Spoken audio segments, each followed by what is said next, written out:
ক্লাসে দেবেন।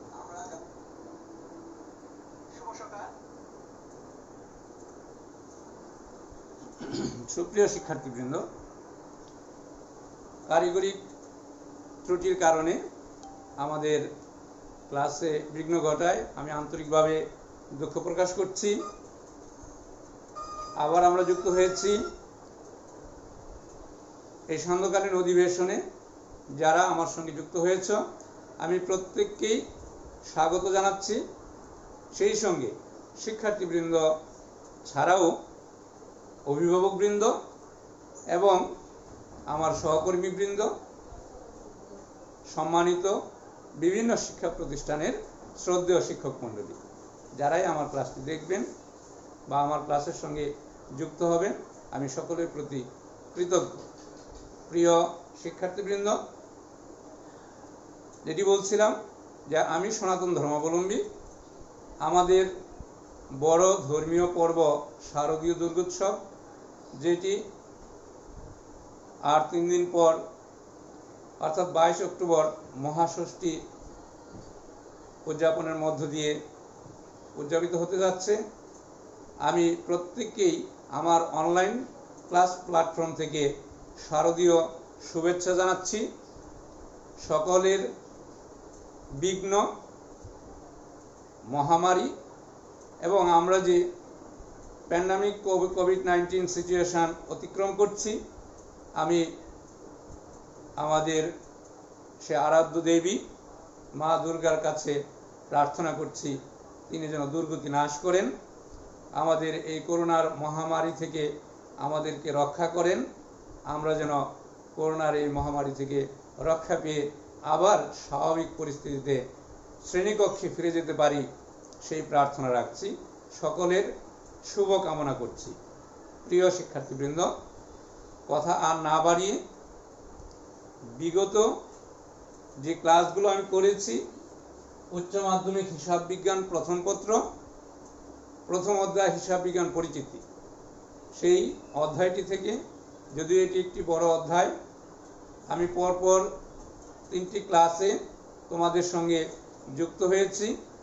আজকে সেই 3টি ক্লাসের সার সংক্ষেপ করে তারপর আমি দ্বিতীয় অধ্যায় হিসাবের বইসমূহ থেকে কিছুটা আলোচনায় আলোকপাত করার চেষ্টা করব। প্রিয় শিক্ষার্থী বন্ধুরা, তোমরা নিশ্চয়ই তোমাদের স্মরণ আছে, ইতিমধ্যেই আমি তোমাদের সঙ্গে আলোচনা করেছি উচ্চ মাধ্যমিক হিসাব বিজ্ঞান প্রথম পত্রের প্রথম অধ্যায়ের যে বিষয়গুলো নিয়ে অধিকতর আলোচনা করেছি সেগুলো ছিল ঘটনা, লেনদেন, হিসাব। আমরা ঘটনা আলোচনা করেছি, লেনদেন আলোচনা করেছি, হিসাবের শ্রেণী বিভাগ নিয়ে আলোচনা করেছি এবং ডেবিট ক্রেডিট নির্ণয়ের সূত্র নিয়ে আলোচনা করেছি। প্রিয় শিক্ষার্থী বন্ধুরা, নিশ্চয়ই এই বিষয়গুলো তোমরা বেশ ভালোভাবেই বুঝতে পেরেছ। আমরা তারপরও সামারাইজ করে নিই, একটু মেমোরাইজ করি, রিপিট করি, দেখি তোমাদের সেগুলো মনে আছে কিনা। প্রিয় শিক্ষার্থী বন্ধুরা, আমরা বলেছি ঘটনা মানুষের জীবনে প্রতিনিয়ত যা কিছু ঘটছে তার সবই ঘটনা। ঘটনাগুলোকে আমরা 2 ভাগে ভাগ করেছিলাম, আর্থিক ঘটনা এবং অনার্থিক ঘটনা। আর্থিক ঘটনাগুলোই আমরা হিসাবে লিপিবদ্ধ করি, অনার্থিক ঘটনা আমাদের হিসাবে লিপিবদ্ধ হয় না। সে আর্থিক ঘটনাগুলোকে আমরা লেনদেন হিসেবে আখ্যায়িত করি। আর লেনদেনের কমন কতগুলো বৈশিষ্ট্য আমরা তোমাদের সম্মুখে বিগত ক্লাসে উপস্থাপন করেছি, যার মধ্যে কয়েকটি ছিল লেনদেন ঘটনাকে লেনদেন হিসেবে আখ্যায়িত করব যখন সেই ঘটনায় ব্যবসায়ের বা প্রতিষ্ঠানের বা ব্যক্তির আর্থিক অবস্থার পরিবর্তন ঘটাবে। তারপর বলেছিলাম সেই ঘটনাটি ব্যবসায় বা প্রতিষ্ঠানে আর্থিক অবস্থার পরিবর্তন ঘটাবে এবং সেই ঘটনাটি আর্থিক অঙ্কে পরিমাপযোগ্য হবে, অর্থাৎ যেটি ঘটবে সেটি আর্থিক অঙ্কে পরিমাপ করার সুযোগ থাকতে হবে। তারপর আমরা যেটি বলেছিলাম যে দ্বৈত সত্তা প্রতিটি ঘটনার তখনই লেনদেন হবে যখন তার মাঝে দুইটি পক্ষ বা দুটি সত্তা বিরাজিত থাকবে। তারপরে আমরা বলেছিলাম যে ঘটনাটি দৃশ্যমানও হতে পারে, অদৃশ্যমানও হতে পারে। আবার সেই ঘটনাটি হতে হবে স্বয়ংসম্পূর্ণ এবং স্বতন্ত্র। প্রিয় শিক্ষার্থী বন্ধুরা, আংশিক কোনো ঘটনা লেনদেন বলে গণ্য করা যায় না। উদাহরণ দিয়ে আমি যদি বলি আমি বাজার থেকে কি, বাক্যটি সম্পূর্ণ হয়নি। বললাম আমি বাজার থেকে, অর্থাৎ বাজারে গেলাম, বাজারে গিয়ে কি করলাম, চাল কিনলাম, ডাল কিনলাম, তেল কিনলাম, অথবা মাছ ক্রয় করলাম। তাহলে এক একটি ঘটনা, এক একটি বাক্য পরিপূর্ণ হবে, স্বয়ংসম্পূর্ণ হবে। সেটি না করে যদি বলি বাজার থেকে, রাস্তা থেকে, এমন আংশিক বাক্যে কখনোই লেনদেন হবে না। লেনদেন হবে যেটি স্বয়ংসম্পূর্ণ ঘটনা এবং স্বতন্ত্র ঘটনা। তাহলে আমরা এই কথাগুলোর মাধ্যমে যেটি জানলাম, ঘটনাকে চিনলাম, লেনদেন সম্পর্কে জানলাম এবং হিসাব সম্পর্কে আমরা জেনেছি। বলেছি লেনদেন সংগঠিত হলে সেই লেনদেনগুলোকে নির্দিষ্ট শিরোনাম দিয়ে যখন বইয়ে বা খাতায় সংরক্ষণ করা হয় তখন সেটিকে হিসাব বলা হয়। সেই হিসাবে আমরা শ্রেণী বিভাগ দেখেছি, শ্রেণী বিভাগ নিয়ে আলোচনা করেছি। যেখানে বলা হয়েছে যে হিসাব সাধারণত আমাদের দেশে দুই ধরনের পদ্ধতিতে আমরা হিসাবের শ্রেণী বিভাগ করে থাকি। আমরা বিগত দিনে সেটি আলোচনা করেছি।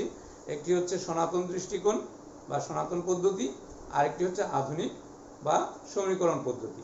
সনাতন পদ্ধতিকে প্রাচীন পদ্ধতি বা ব্রিটিশ পদ্ধতি নামে আমরা অভিহিত করে থাকি, অথবা প্রচলিত পদ্ধতি নামে আমরা অভিহিত করে থাকি। আর আধুনিক পদ্ধতিকে আমরা সমীকরণ পদ্ধতি নামেও অভিহিত করে থাকি। প্রিয় শিক্ষার্থী বন্ধুরা, সে সনাতন পদ্ধতিতে আমরা হিসাবকে তিনটি ভাগে ভাগ করে দেখিয়েছিলাম, প্রধানত দুই ভাগে, ব্যক্তিবাচক এবং অব্যক্তিবাচক। অব্যক্তিবাচককে আবার দুই ভাগে, সম্পত্তিবাচক এবং নামিক বা আয় ব্যয়বাচক।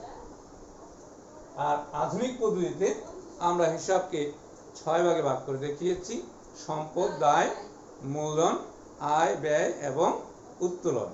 প্রিয় শিক্ষার্থী বন্ধুরা, আমরা সেই হিসাবের শ্রেণী বিভাগের আলোকে আমরা দেখিয়েছিলাম প্রত্যেকটি লেনদেনের ডেবিট ক্রেডিট নির্ণয়, প্রতিটি হিসাবের ডেবিট ক্রেডিট নির্ণয় আমরা কিভাবে করব। অর্থাৎ ব্যক্তিবাচক হিসাবে যে লেনদেনটি সংগঠিত হবে সেই লেনদেনে আমরা জানি দুইটি পক্ষ থাকবে বা দুইটি হিসাব খাত থাকবে, সেখানে কে ডেবিট হবে বা কে ক্রেডিট হবে, সূত্রটি আমরা কিভাবে প্রয়োগ করব সেটি আমরা কিন্তু আমাদের গত ক্লাসের আলোচনায় দেখিয়েছি। নিশ্চয়ই সেগুলো তোমাদের মনে আছে। যারা গত ক্লাসে বা গত ক্লাসগুলোতে আমার সঙ্গে যুক্ত হতে পারোনি অথবা ক্লাসে জয়েন করতে পারোনি, তারা পূর্বের ক্লাসগুলো দেখে নেবে। নিশ্চয়ই তোমরা তখন এই বিষয়গুলো, আমাদের আলোচনার বিষয়গুলো অতি সহজে বুঝতে সক্ষম হবে। প্রিয় শিক্ষার্থী বন্ধুরা, তোমরা জেনে রাখো যে আমার এই অনলাইন পেজ থেকে, অর্থাৎ অলোক চক্রবর্তীর অনলাইন পেজ থেকে আমি যে ক্লাসগুলো নিচ্ছি সেই সবগুলো ক্লাস অলোক চক্রবর্তীর ইউটিউব চ্যানেলে আপলোড করা আছে। এই ক্লাসগুলো অলোক চক্রবর্তীর ফেসবুক আইডি অর্থাৎ আমার টাইমলাইনে শেয়ার দেওয়া আছে। পাশাপাশি আমাদের শাহজালাল গভর্নমেন্ট কলেজ অনলাইন পেজেও আমার ক্লাসগুলো আপলোড করা আছে। এর বাইরেও শিক্ষক বাতায়নে আমার ক্লাসগুলো নিয়মিত আপলোড হচ্ছে।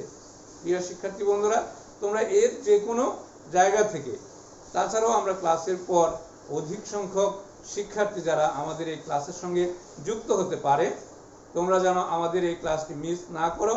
কোনো কারণে যদি মিস হয়েও যায় তাহলে সেটি যেন আবার তোমাদের সম্মুখে চলে আসে। যার কারণে আমি আমার সহকর্মীদের, আমার শুভানুধ্যায়ী বন্ধুবর্গ যারা, তাদের টাইমলাইনে এই আমার ক্লাসগুলো প্রতিনিয়তই ট্যাগ করে দিচ্ছি, শেয়ার করে দিচ্ছি, যাতে আমার প্রিয় শিক্ষার্থীরা আমার ক্লাসগুলো দেখার সুযোগ পায় এবং এই অনলাইন প্ল্যাটফর্ম থেকে তারা তাদের নিজেদের প্রয়োজনীয় শিক্ষাটি গ্রহণ করতে পারে। প্রিয় শিক্ষার্থী বন্ধুরা, কিছুটা কষ্ট হলেও আমরা জানি আমাদের অপ্রতুলতা রয়েছে, আমাদের সুযোগ সুবিধার ঘাটতি রয়েছে। আমার পূর্বে আমারই সহকর্মী ফয়জুর রহমান লিটন ফিনান্স ব্যাংকিং বিমার ক্লাসটি করছিল। নেটওয়ার্কের প্রবলেমের কারণে লাস্ট মুহূর্তে গিয়ে ক্লাসটি ড্রপ করে। এমন বিড়ম্বনায় আমরা প্রতিনিয়ত পড়ছি।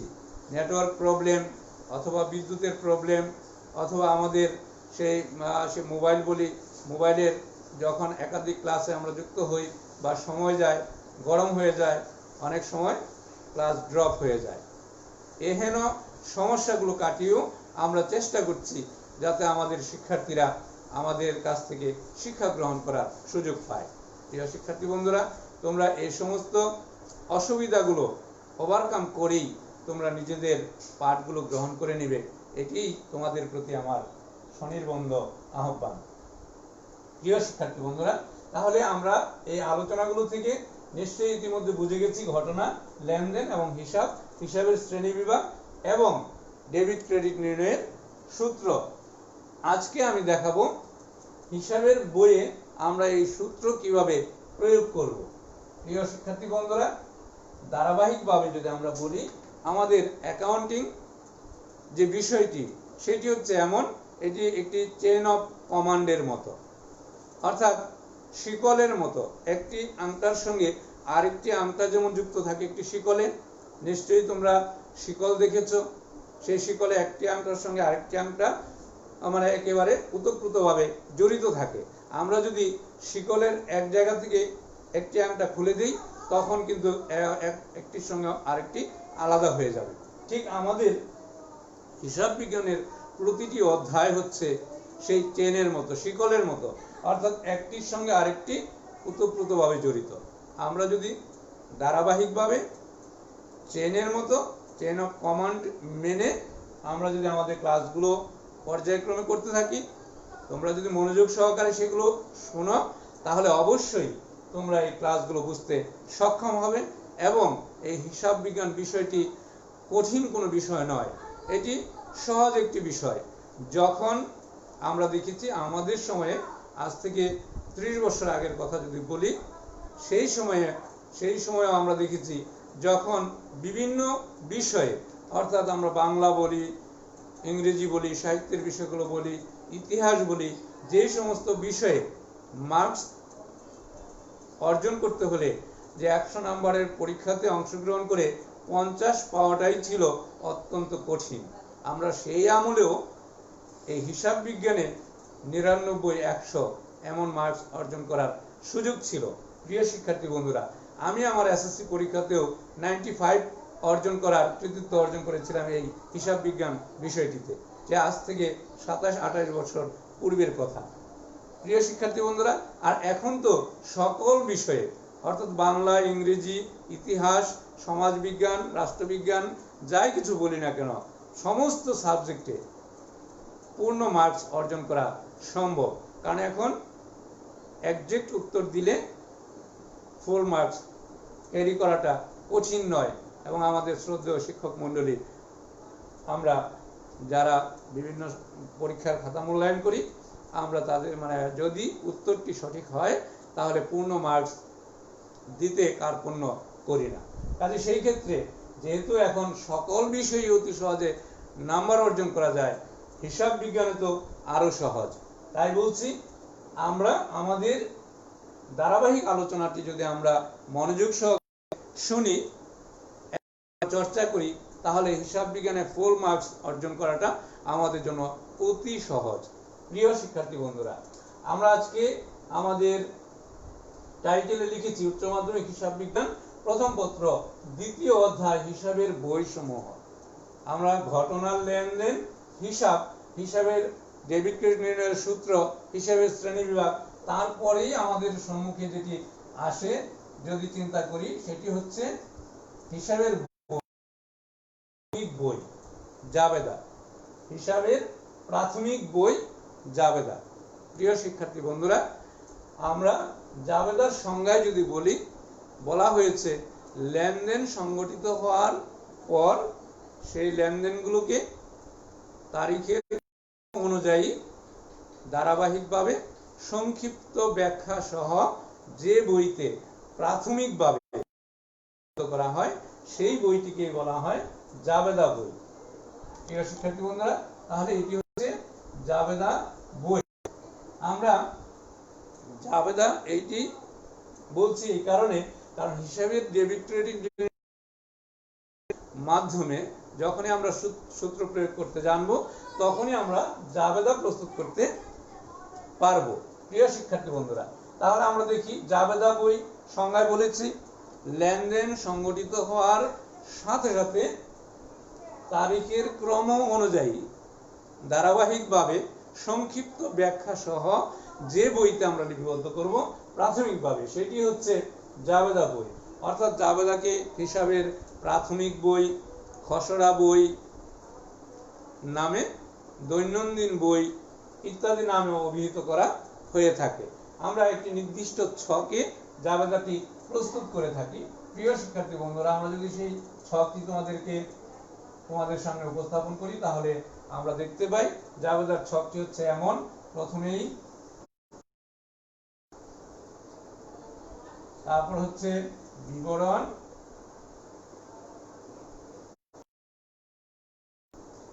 তারপর হচ্ছে রেফারেন্স নং অথবা খতিয়ান পৃষ্ঠা, তারপর ডেবিট টাকা অর্থাৎ ডেবিট টাকার কলাম আর ক্রেডিট টাকা কলাম। প্রিয় শিক্ষার্থী বন্ধুরা লক্ষ্য করো, তাহলে জাবেদা বই আমরা জাবেদা বই প্রস্তুত করব। জাবেদা একটি নির্দিষ্ট ছকে। আমরা এখানে কি দেখতে পেলাম, আমাদের যদি বহু নির্বাচনী প্রশ্নে, জ্ঞানমূলক প্রশ্নে আমরা দেখতে পাই অনেক সময় এই প্রশ্নটি এসে থাকে জাবেদার ছকে গড় কয়টি, অর্থাৎ 1 2 3 4 5। আমরা কিন্তু এই আজকে জাবেদার ছকটি প্রস্তুতের মাধ্যমে দেখিয়ে গেলাম জাবেদার ছকে গড় কয়টি রয়েছে। তাহলে জাবেদার ছকে গড় রয়েছে 1 2 3 4 5, অর্থাৎ জাবেদার ছকে 5টি গড় রয়েছে। আমরা এটি শিখে ফেললাম। নিশ্চয়ই প্রিয় শিক্ষার্থী বন্ধুরা, এটি তোমাদের পড়ার প্রয়োজন নেই বা বোঝারও প্রয়োজন নেই যে জাবেদার ছকে কয়টি গড় থাকে। আমরা অনেক সময় এমন বলে রচনা পড়ি, গরুর রচনা, গরুর 4টি পা আছে, গরুর 4টি পা আছে। সারাদিন যদি পড়ে পড়ে মুখস্থ করতে হয়, এটি পড়ে মুখস্থ করার থেকে আমরা যদি বাস্তবে একটি গরুকে দেখে ফেলি তাহলে কিন্তু একবার দেখে ফেললেই বুঝে যাব যে না, গরুর তো 4টি পা আছে। তাহলে আমাদের এই জাবেদার গড়গুলি বা অন্যান্য যে হিসাবগুলো আমরা প্রস্তুত করব সেই হিসাবগুলো আমরা বাস্তবে যদি দেখে ফেলি তাহলে কিন্তু মুখস্থ করার কোনো প্রয়োজন পড়বে না। কারণ আমরা কথায় আছে যে মুখস্থ বিদ্যাটি হচ্ছে এমন যে পুঁথিগত বিদ্যা আর পরহস্তে দন, নাহি বিদ্যা নাহি দন হলে প্রয়োজন। অর্থাৎ মুখস্থ বিদ্যাটি এমন পুঁথিগত বিদ্যার মতো, এটি আমরা বইয়ের মাঝে থাকবে, বই আমরা সাজিয়ে টেবিল ভরে রাখবো, সেই বইয়ের মাঝে সমস্ত কিছু রয়েছে, খুলে দেখলাম না, কিন্তু যখন প্রয়োজন হলো তখন সেইটি আমাদের কোনো কাজেই আসলো না, তাহলে কিন্তু হবে না। কাজেই আমাদের বই খুলতে হবে, তার মধ্যে কি আছে সেটি দেখতে হবে, আর সেটি যদি আমরা দেখে ফেলি, একবার দেখে ফেললে দ্বিতীয়বার আর আমাদের সেটি ভোলার কোনো সম্ভাবনা থাকবে না। প্রিয় শিক্ষার্থী বন্ধুরা, তাহলে আমরা গড়টি শিখে ফেললাম যে জাবেদার ছক কেমন হবে। জাবেদার ছক হবে এমন: তারিখ, বিবরণ, খতিয়ান পৃষ্ঠা অথবা রেফারেন্স নং, ডেবিট টাকার পরিমাণ বা ডেবিট কলাম, ক্রেডিট টাকার পরিমাণ, ক্রেডিট কলাম। আমরা ডেবিট ক্রেডিট এই দুটি কথা গত ক্লাসে আমরা আলোচনা করেছি। অর্থাৎ হিসাবের এই দুটি অত্যন্ত গুরুত্বপূর্ণ বিষয়। প্রতিটি লেনদেনের দুইটি হিসাব খাত থাকে বা দুইটি পক্ষ থাকে, যে দুই পক্ষের একটি পক্ষকে আমরা ডেবিট করি, আরেকটি পক্ষকে আমরা ক্রেডিট করি।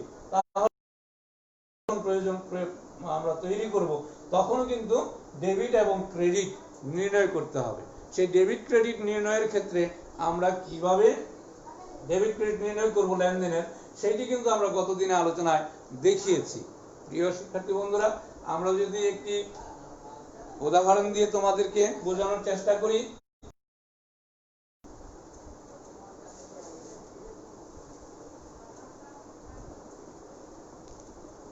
লক্ষ্য করো, আমরা বললাম 50,000 টাকার পণ্য ক্রয়, 50,000 টাকার পণ্য ক্রয় নগদে, কথাটা উল্লেখ করে দিলাম নগদে। আমরা জানি ক্রয় হতে পারে নগদে, ক্রয় হতে পারে ধারে বা বাকিতে, ক্রয় হতে পারে চেকের মাধ্যমে, ক্রয় হতে পারে বিলের মাধ্যমে। তাহলে এখানে আমরা একটি ঘটনা উল্লেখ করেছি, 50,000 টাকার পণ্য ক্রয় নগদে, অথবা নগদে 50,000 টাকার পণ্য ক্রয়। প্রিয় শিক্ষার্থী বন্ধুরা, লক্ষ্য করো, এটি একটি ঘটনা। 50,000 টাকার পণ্য নগদে ক্রয় করা হয়েছে, এটি একটি ঘটনা। আমাদের ঘটনা দিয়ে লেনদেনের সূত্রপাত হয়। তাহলে এটি একটি ঘটনা। এই ঘটনার সঙ্গে আমরা এখন লেনদেনের বা ঘটনার বৈশিষ্ট্যগুলো দেখব, লেনদেন হবে কিনা সেটি দেখব। বলা হয়েছে লেনদেন হতে হলে সেই ঘটনাটি ব্যবসায়ে বা প্রতিষ্ঠানের আর্থিক অবস্থার পরিবর্তন ঘটাতে হবে। 50,000 টাকার পণ্য ক্রয় করাতে ব্যবসায়ে আর্থিক অবস্থার পরিবর্তন ঘটেছে কিনা প্রিয় শিক্ষার্থী বন্ধুরা, নিশ্চয়ই তোমরা সেটি বুঝতে পারছো। পণ্য যখনই ক্রয় করা হলো, ব্যবসা থেকে নগদ টাকা কমে গেল, অর্থাৎ ব্যবসায়ের আর্থিক অবস্থার পরিবর্তন ঘটেছে। তারপর আমরা যেটি বলেছিলাম, আর্থিক অঙ্কে পরিমাপযোগ্য কিনা, অর্থাৎ এই ঘটনাটি, যে ঘটনাটি ঘটেছে সেটি অর্থের অঙ্কে পরিমাপ করা যায় কিনা। আমরা দেখতে পাই যে হ্যাঁ, পণ্য ক্রয় করা হয়েছে, এটি একটি ঘটনা। এটি কত টাকার পণ্য পরিমাপ করার সুযোগ রয়েছে, 50,000 টাকার পণ্য ক্রয় করা হয়েছে। তাহলে এটি আর্থিক অবস্থার পরিবর্তন ঘটিয়েছে, এটি এর দ্বারা ব্যবসায়ে মানে এটি অর্থের অঙ্কে পরিমাপযোগ্য একটি ঘটনা। তারপরে আমরা যেটি বলতেছি, এটি হচ্ছে, এটি দৃশ্যমান এবং অদৃশ্যমান হতে পারে। আমরা দেখতে পাই এটি তো দৃশ্যমান একটি ঘটনা, পণ্য ক্রয় করা হচ্ছে, অর্থের আদান প্রদান করা হচ্ছে বা দ্রব্যের আদান প্রদান করা হচ্ছে, এটি দৃশ্যমান একটি ঘটনা। তারপর বলা হয়েছে দুইটি পক্ষ, এখানে আমরা দুইটি হিসাব খাত বা দুইটি পক্ষ রয়েছে, একটি হচ্ছে নগদ টাকা একটি হিসাব খাত, পণ্য ক্রয় এটি হচ্ছে আরেকটি হিসাব খাত। আমরা জানি হিসাবের শ্রেণী বিভাগে আমরা দেখিয়েছি, নগদ যেটি সেটি হচ্ছে সম্পদ, ক্রয় যেটি খরচ, অর্থাৎ এখানে সম্পত্তিবাচক হিসাবের একটি খাত রয়েছে এবং ব্যয় হিসাবের একটি খাত রয়েছে। দুইটি খাত রয়েছে এর মধ্যে, এই খাতের মাধ্যমে আমরা এখন ডেবিট ক্রেডিট নির্ণয় করব। তাহলে যেটি বলতে পারি যে এই ঘটনাটি যেহেতু আমাদের লেনদেনের পরিপূর্ণ বৈশিষ্ট্যে এর মধ্যে রয়েছে, কাজে এই ঘটনাটি একটি লেনদেন, এবং লেনদেন হলে সেটি আমরা হিসাবে লিপিবদ্ধ করব। হিসাবে লিপিবদ্ধ করতে হলে আমাদের হিসাবে রোল মেনটেন করে, অর্থাৎ বৈজ্ঞানিক পদ্ধতিতে ডাবল এন্ট্রি সিস্টেমে ডেবিট ক্রেডিট নির্ণয় করে আমরা সেটি হিসাবের খাতায় লিপিবদ্ধ করব। প্রিয় শিক্ষার্থী বন্ধুরা, তাহলে আমরা ডেবিট ক্রেডিট নির্ণয়ের যে সূত্রটি লিখেছিলাম, সম্পত্তিবাচক, ব্যক্তিবাচক, সম্পত্তিবাচক আয় বিবাচক হিসাবে, অথবা সম্পদ, দায়, মূলধন, আয়, ব্যয়, উত্তোলন সব জায়গায় লিখেছি। সম্পত্তিবাচক হিসাবে সম্পত্তি বৃদ্ধি ডেবিট, সম্পত্তি হ্রাস ক্রেডিট, আয় বিবাচকে ব্যয় বৃদ্ধি ডেবিট, ব্যয় হ্রাস ক্রেডিট। এখানে আমরা দেখতে পাই ব্যয় এবং নগদ, নগদ সম্পদ, তাহলে এখানে কি হচ্ছে, নগদ কমে যাচ্ছে, ব্যয় বেড়ে যাচ্ছে। প্রিয় শিক্ষার্থী বন্ধুরা, আমরা ধরে নিলাম 2020 সালে লেনদেনটি সংগঠিত হতে যাচ্ছে, হচ্ছে 2020 জানুয়ারি 1 তারিখে ধরে নিলাম এই লেনদেনটি সংগঠিত হয়েছে। তাহলে 2020 জানুয়ারি 1 তারিখের করে আমরা লিখে ফেললাম। এখন আমরা লিখব হিসাবের দুইটি খাত, একটি খাত হচ্ছে ক্রয় আর একটি হচ্ছে নগদ টাকা, অর্থাৎ একটি হচ্ছে ব্যয়ের খাত আর একটি হচ্ছে সম্পদের খাত। তাহলে এই খাতে ব্যয়ের খাতে ব্যয় বৃদ্ধি ডেবিট, তাহলে ক্রয় যেহেতু ব্যয়, ক্রয় ডেবিট, আর নগদ টাকা যেহেতু সম্পদ হ্রাস পাচ্ছে, কাজী নগদ ক্রেডিট। প্রিয় শিক্ষার্থী বন্ধুরা, বলা হয়েছে আবেদন সংজ্ঞা বলেছে লেনদেন সংগঠিত হওয়ার সাথে সাথে তারিখের ক্রম অনুযায়ী আমরা সংক্ষিপ্ত ব্যাখ্যা সহ হিসাবের খাতায় লিপিবদ্ধ করব। তাহলে ব্যাখ্যা সহ লিখবো, এখানে আমরা ব্যাখ্যা দিতে পারি যেহেতু নগদে ক্রয় করা হয়েছে, নগদে ক্রয় সংক্ষেপে লিখলাম, নগদে ক্রয় করা হলো বা হয়েছে। প্রিয় শিক্ষার্থী বন্ধুরা, আমরা ব্যাখ্যা যত সংক্ষেপে দিতে পারি আমাদের সময় বাঁচবে, সময় বাঁচিয়ে আমাদের কাজ করতে হবে। তাহলে আমরা লিখে ফেললাম ক্রয় 50,000, নগদ 50,000। আমরা কিন্তু ক্রয় ডেবিট টাকার কলামে ক্রয়ের বরাবরে আমরা ডেবিট টাকাটা লিপিবদ্ধ করেছি। আবার নগদ ক্রেডিট, আমরা নগদ ক্রেডিট এটি কিন্তু নগদের বরাবরে আমরা লিপিবদ্ধ করেছি। অনেক সময় শিক্ষার্থী বন্ধুদের মাঝে অনেকে যেটি করে থাকে ক্রয় ডেবিট নগদ ক্রেডিট একই লাইনে টাকাগুলো লিখে ফেলে। প্রিয় শিক্ষার্থী বন্ধুরা, যেহেতু আমাদের এখানে দুইটি খাত রয়েছে, দুইটি হিসাব রয়েছে, দুইটি পক্ষ রয়েছে, দুইটি পক্ষের টাকাও আলাদা আলাদাভাবে আমাদেরকে দেখাতে হবে। আমরা পেয়ে গেলাম ডেবিট ক্রেডিট নির্ণয়। ডেবিট ক্রেডিট নির্ণয় করা হয়ে গেল, সংক্ষিপ্ত ব্যাখ্যা সহ তারিখ আমরা ছক আকারে লিপিবদ্ধ করে আমরা এটিকে জাবেদায় পরিণত করে ফেললাম। প্রিয় শিক্ষার্থী বন্ধুরা, তাহলে আমরা আরো একটি উদাহরণ দিয়ে দেখি, আরেকটি বিষয় বোঝার চেষ্টা করি।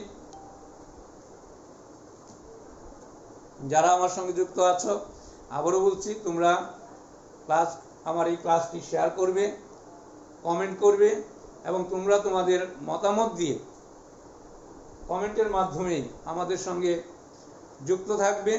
যদি না বুঝো সেটি বলবে, তাহলে আমরা তোমাদেরকে কমেন্টে অথবা অন্য যে কোনোভাবে এই বিষয়গুলো বোঝানোর চেষ্টা করব। প্রিয় শিক্ষার্থী বন্ধুরা, আমরা আরেকটি উদাহরণ দিয়ে চেষ্টা করি বোঝানোর। নগদে পণ্য বিক্রয়, নগদে পণ্য বিক্রয় 1 লক্ষ টাকা। পূর্বের লেনদেনটি আমরা লিখেছিলাম নগদে পণ্য ক্রয়, এবার আমরা লিখেছি নগদে পণ্য বিক্রয়। এটিও একটি ঘটনা, এই ঘটনার সঙ্গে অর্থের সম্পর্ক রয়েছে। এই ঘটনার দ্বারা ব্যবসায় আর্থিক অবস্থার পরিবর্তন ঘটেছে। এই ঘটনাটি আর্থিক অঙ্কে পরিমাপযোগ্য, এটি একটি দৃশ্যমান ঘটনা। এর মধ্যে দুইটি হিসাব খাত রয়েছে। এটি একটি ইতিবৃত্তীয় ঘটনা। আমরা এর দুইটি পক্ষ আমরা এর মাঝে জড়িত থাকতে দেখছি। কাজেই লেনদেনের যে বৈশিষ্ট্যগুলো থাকা প্রয়োজন এই ঘটনার মধ্যে সবগুলো বৈশিষ্ট্যই পরিলক্ষিত হয়েছে। কাজেই এটি একটি লেনদেন। এই লেনদেনটিও আমাদের ডেবিট ক্রেডিট নির্ণয়ের মাধ্যমে ডেবিট ক্রেডিট নির্ণয় করতে পারি অথবা আমরা জাবেদা করে ফেলতে পারি। প্রিয় শিক্ষার্থী বন্ধুরা, লক্ষ্য করো এখানে বলা হয়েছে যে নগদ টাকাটি হচ্ছে সম্পদ আর বিক্রয়, তাহলে দুইটি হিসাব খাত, একটি হচ্ছে নগদ হিসাব খাত আর একটি হচ্ছে বিক্রয় হিসাব খাত। আমরা জানি বিক্রয় হিসাব খাতটা হচ্ছে আয়ের খাত, নগদ হিসাব খাতটি হচ্ছে সম্পদের খাত। তাহলে আয়ের খাতের সূত্র বৃদ্ধি ক্রেডিট, নগদ হিসাব খাতের সূত্র হচ্ছে নগদ বৃদ্ধি ডেবিট। প্রিয় শিক্ষার্থী বন্ধুরা, আমরা ধরে নিলাম এই লেনদেনটি সংঘটিত হয়েছে জানুয়ারি 5 তারিখে। তাহলে নগদ টাকায় পণ্য বিক্রয় করার ফলে ব্যবসায়ে নগদ বৃদ্ধি পেয়েছে, নগদ সম্পদ বৃদ্ধি পেলে ডেবিট, কাজেই নগদ আমরা ডেবিট করে ফেললাম। বিক্রয় হচ্ছে আয়, আয় বৃদ্ধি ক্রেডিট, আমরা সূত্র প্রয়োগে দেখিয়েছি আয় বৃদ্ধি ক্রেডিট। প্রিয় শিক্ষার্থী বন্ধুরা, নিশ্চয়ই তোমাদের সেটি মনে আছে, যেহেতু আমরা সংক্ষেপে লিখতে পারি নগদে বিক্রয়। নগদে বিক্রয় টাকার পরিমাণ ঠিক নগদ ডেবিট 1 লক্ষ টাকা ডেবিট কলামে, আয় বিক্রয় আয়। প্রিয় শিক্ষার্থী বন্ধুরা, এখানে বিক্রয় আয়, বিক্রয় আয় ক্রেডিট, বিক্রয়ে আমরা ক্রেডিট করে ফেলবো 1,00,000 টাকা আমাদের ক্রেডিট করে।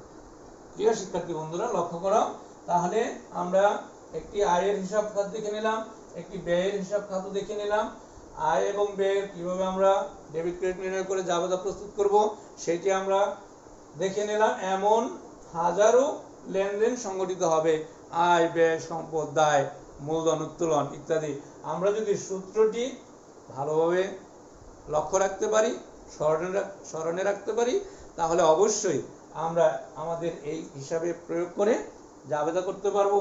জাবেদার পর খতিয়ান করতে পারবো, খতিয়ান থেকে আমরা সেগুলো পোস্টিং দিয়ে আমরা নগদান বই করতে পারবো, তারপর আর্থিক অবস্থার বিবরণী করতে পারবো।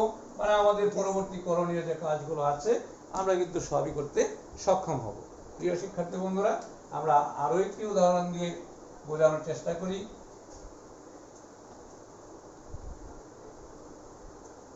ভাড়া প্রদত্ত হলো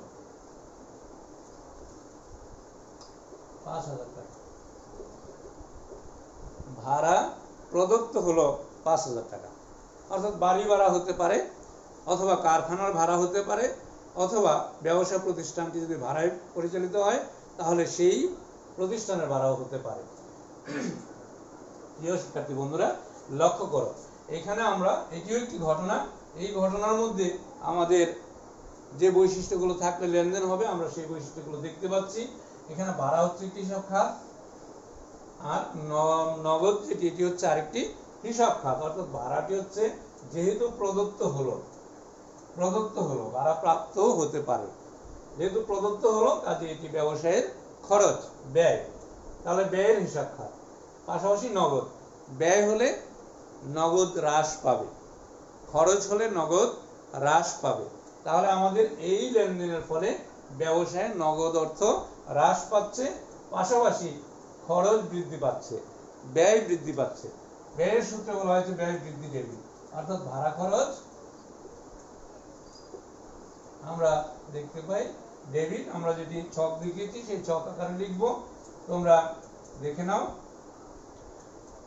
নগদ হ্রাস পাচ্ছে, নগদ আমরা ক্রেডিট বন্ধুরা, যেহেতু ভাড়া প্রদত্ত হলো আমরা লিখতে পারি যেহেতু ভাড়া প্রদত্ত হলো।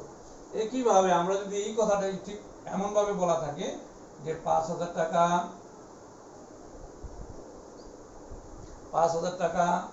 ভাড়া 5,000 টাকা ভাড়া পাওয়া গেল,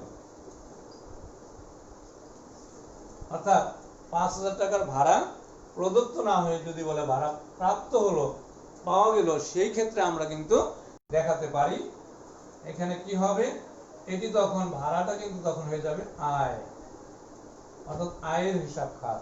আর এটি নগদ, নগদ হচ্ছে সম্পদ, নগদ হচ্ছে সম্পদ।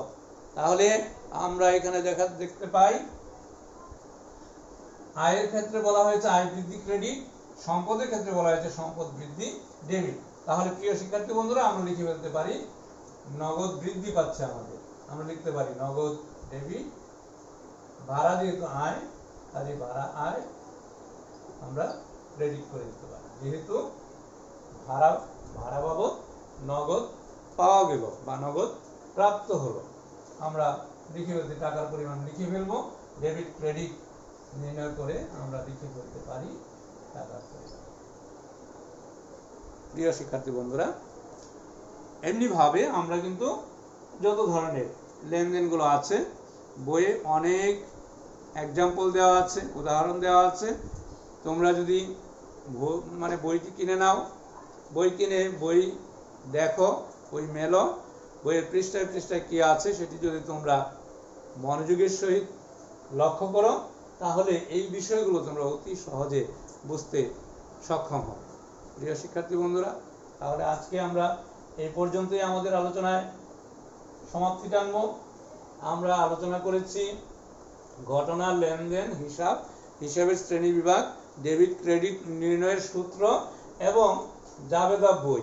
জাবেদা বইয়ের ছকটি আমরা দেখিয়েছি, সেইভাবে আমরা লেনদেনগুলো লিপিবদ্ধ করব সেটিও আমরা দেখিয়েছি এবং কয়েকটি উদাহরণের মাধ্যমে তোমাদেরকে জাবেদা প্রস্তুত প্রণালীটিও দেখানোর চেষ্টা করেছি। প্রিয় শিক্ষার্থী বন্ধুরা, নিশ্চয়ই তোমরা আমার এই ক্লাসটি মনোযোগের সহিত ক্লাসে যুক্ত ছিলে। নিশ্চয়ই তোমরা এই ক্লাসটি বুঝতে পেরেছ। সবাইকে আমি ধন্যবাদ জানাচ্ছি যারা আমার সঙ্গে এতক্ষণ যুক্ত ছিলে। প্রিয় শিক্ষার্থী বন্ধুরা, তোমরা যারা যুক্ত আছো, ভবিষ্যতে আমার যতগুলো ক্লাস হবে, আমার পেজ থেকে যে ক্লাসগুলো হবে সেই ক্লাসগুলোর সঙ্গে তোমরা যুক্ত থাকবে।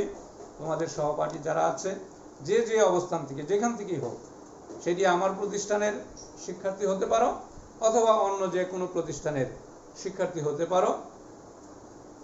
যেহেতু এটি অনলাইন প্ল্যাটফর্ম, এখানে কোনো প্রকার বাউন্ডারি নেই।